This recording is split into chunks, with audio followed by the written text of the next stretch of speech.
नमस्कार दोस्तों, हर हर महादेव। मित्रों, शुभ ज्योतिष में आपका पुनः स्वागत है। पिछली बार हमने बात की थी कि कैसे धन भाव का स्वामी आपके व्यक्तित्व, बचत, मेहनत और सुख सुविधाओं को प्रभावित करता है। आप मित्रों को का प्रेम देखकर यह स्पष्ट है कि आप अपनी कुंडली के इस आर्थिक ब्लूप्रिंट को गहराई से समझना चाहते हैं। मित्रों, धन केवल बैंक बैलेंस नहीं है, धन एक ऊर्जा है और हर भाव के साथ इसका स्वरूप बदलता जाता है। आज के इस भाग में हम उन रहस्यों को खोलेंगे जिन्हें सामान्यतः लोग नज़रअंदाज कर देते हैं। आज हम पंचम से लेकर अष्टम भाव तक की यात्रा करेंगे। धनेश का भाव केवल यह नहीं बताता कि पैसा कहाँ से आएगा, बल्कि यह बताता है कि आपका पैसा किन परिस्थितियों से होकर गुजरेगा। तो चलिए बिना देर किए रहस्य के इस अगले द्वार को खोलते हैं। जब धनेश पंचम भाव में हो तो यह भाव पुण्य और विवेक का निवेश बताता है। मित्रों, पंचम भाव पूर्व जन्म के पुण्यों को भाव है, संतान का भाव है और सबसे महत्वपूर्ण यह बुद्धि और सट्टेबाजी स्पेकुलेशन का भाव है। जब धनेश यहाँ बैठते हैं तो धन आपके ज्ञान और आपकी संतान से जुड़ जाता है। ऐसे लोग इंटेलिजेंट इन्वेस्टमेंट में माहिर होते हैं। यहाँ धन मेहनत से ज़्यादा बुद्धि और सही समय पर लिए गए निर्णय से आता है। यदि बुध या बृहस्पति का प्रभाव हो तो व्यक्ति शिक्षा, परामर्श या शेयर बाजार जैसे क्षेत्रों में अप्रत्याशित लाभ कमाता है। यहाँ राहु का प्रभाव व्यक्ति को जुए या अनैतिक शॉर्टकट की ओर धकेल सकता है, जिससे संचित धन की नाश हो जाता है। चलिए मित्रों, मैं आपको ग्रहों के अनुसार विस्तार से बताता हूँ। यदि गुरु बृहस्पति आपका धनेश है तो आप शिक्षा, अध्यापन, परामर्श से सफल होंगे या धार्मिक कार्यों के माध्यम से धन और सम्मान अर्जित करेंगे। आपकी बुद्धि ही आपकी सबसे बड़ी संपत्ति है। और यदि सूर्य आपका धनेश है तो आप सरकारी क्षेत्रों, उच्च पदों, राजनीति या पिता से प्राप्त मार्गदर्शन और संपत्ति के लाभ प्राप्त करेंगे। यदि चंद्रमा आपका धनेश है तो कल्पनाशीलता, रचनात्मक कार्यों, कला या जनता से जुड़े क्षेत्रों में निवेश से धन वृद्धि हो सकती है। यदि मंगल आपका धनेश है तो तकनीकी निवेश, खेल, जोखिम भरे व्यापार या रियल एस्टेट के प्रोजेक्ट्स से धन आने की संभावना रहती है। यदि बुध आपका धनेश है तो आप शेयर बाजार, ट्रेडिंग, मार्केटिंग, लेखन या बैंकिंग जैसे बुद्धि प्रधान कार्यों से धन कमाएंगे। अब यदि शुक्र आपका धनेश है तो कला, सौंदर्य प्रसाधन, मीडिया, फिल्म उद्योग या लग्जरी आइटम्स के व्यवसाय से जुड़कर धन प्राप्त होगा। और यदि शनि आपका धनेश है तो आप धीरे धीरे लेकिन बहुत गहरे शोध, आईटी या बड़े औद्योगिक निवेशों से धन बनाएंगे। आपका धन लंबे समय को निवेश से फलता फूलता रहेगा। इससे हमें यह सीख मिलती है कि पंचम भाव में धनेश का होना यह दिखाता है कि पैसा केवल हाथ से नहीं बल्कि दिमाग से, सही दृष्टिकोण से कमाया जाता है। यहाँ भाग्य से अधिक विवेक और पूर्व अर्जित पुण्यों का प्रभाव काम करता है। जो व्यक्ति अपनी बुद्धि का सही निवेश करना सीख जाता है उसके लिए एक धन आगमन के मार्ग स्वतः खुल जाते हैं। यदि आपका धनेश पंचम भाव में है तो उपाय क्या करें? प्रतिदिन श्री सूक्त का पाठ करें। अपनी बुद्धिमत्ता और ज्ञान का उपयोग दूसरों की भलाई और शिक्षा के लिए करें।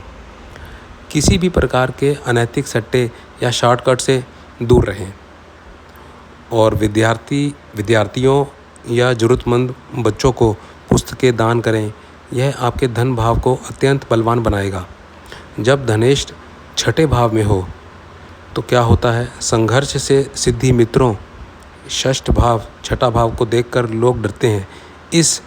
इसे रोग, ऋण और शत्रु का भाव कहा जाता है। लेकिन मैं आपको बता दूं, यह धनेश का होना एक अग्नि परीक्षा है जो आपकी आर्थिक रूप से फौलाद बना देती है। यहाँ धन संघर्ष के माध्यम से आता है। ऐसे लोग दूसरों की समस्याओं को सुलझाकर धन कमाते हैं, जैसे वकील, डॉक्टर या लोन रिकवरी एक्सपर्ट्स। यहाँ धनेश का होना यह बताता है कि धन प्राप्ति के लिए आपको प्रतिस्पर्धा कंपटीशन से गुजरना होगा। आपकी आर्थिक स्थिति को कभी भी किसी के सामने उजागर ना करें, क्योंकि यहाँ धनेश का होना नज़र लगने का संकेत देता है। अब ग्रहों के अनुसार परिणाम जानिए। गुरु आप दूसरों के कानूनी मामलों को सुलझाकर या मेडिकल फील्ड से धन कमाएंगे।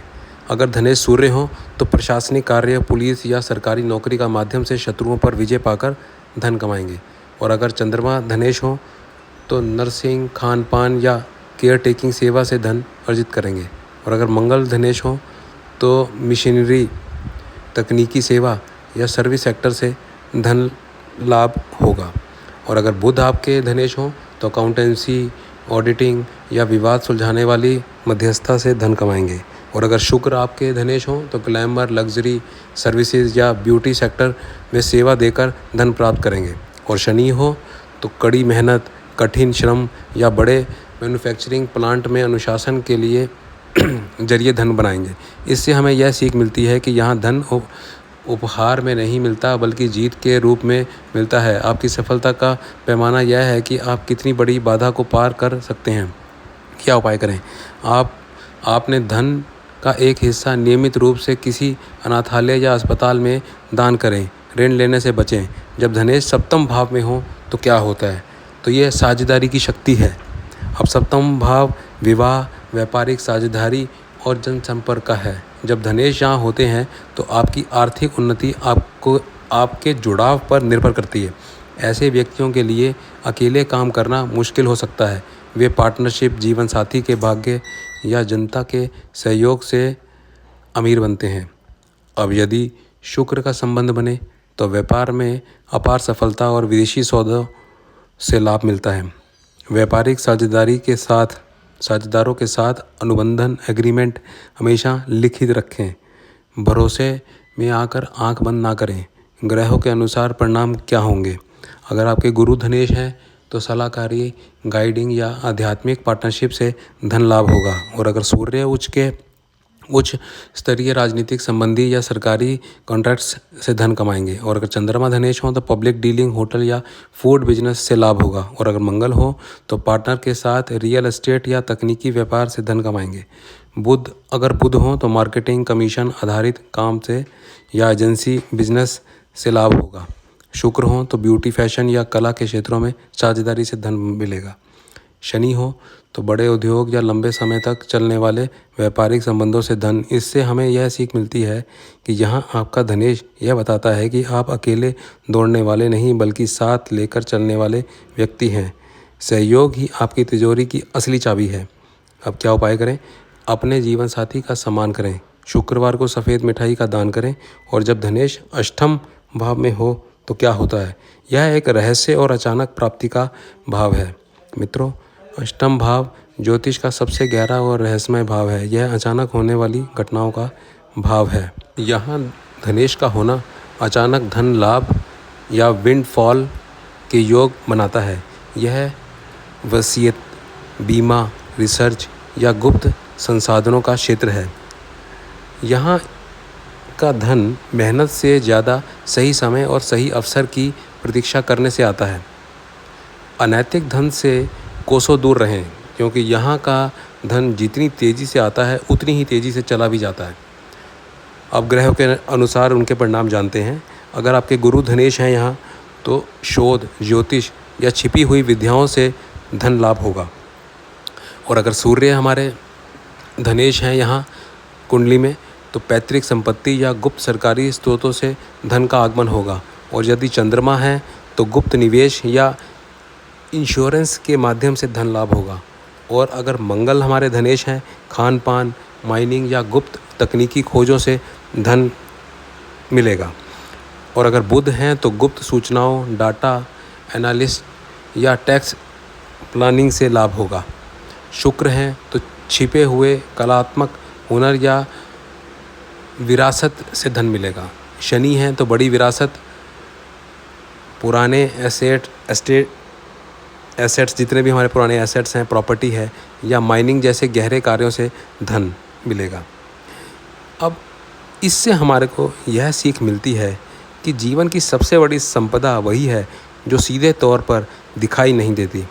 यहाँ धैर्य ही आपका सबसे बड़ा निवेश है। क्या उपाय करना चाहिए? शनिवार को काले तिल का दान करें। अनैतिक शॉर्टकट से पूरी तरह बचें। मित्रों, आज के इस यात्रा में हमें धन के अलग अलग रूप दिखाए हैं। पंचम भाव ने दिखाया कि धन बुद्धि और विवेक से आता है। छठे भाव ने सिखाया कि कैसे संघर्षों को अपनी ताकत बनाना है। सातवें भाव ने सिखाया कि कैसे अपनों के साथ से समृद्धि को जोड़ना है। और आठवें भाव ने सिखाया कि कैसे अनिश्चितताओं में भी धैर्य रखकर छिपे हुए अवसरों को पहचानना है। पर अभी तो इस तिजोरी के सबसे महत्वपूर्ण ताला खुलना बाकी है। अगला भाग यानी इसके पार्ट 3 में हम जानेंगे उन 4 अंतिम भावों का रहस्य। कौन कौन से भाव हैं वो? नवम भाव, जहाँ आपकी मेहनत भाग्य का साथ पाती है। दशम भाव, जो आपकी प्रतिष्ठा और करियर की ऊंचाइयों को तय करता है।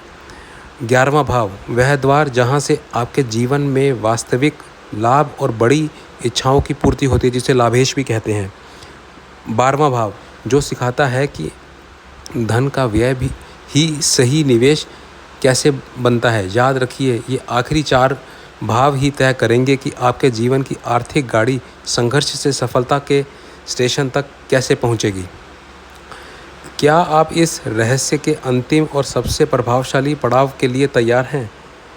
यदि आज की यह जानकारी आपको जीवन में स्पष्टता लाई है तो हमारे इस वीडियो को लाइक का बटन दबाकर अपना आशीर्वाद दें।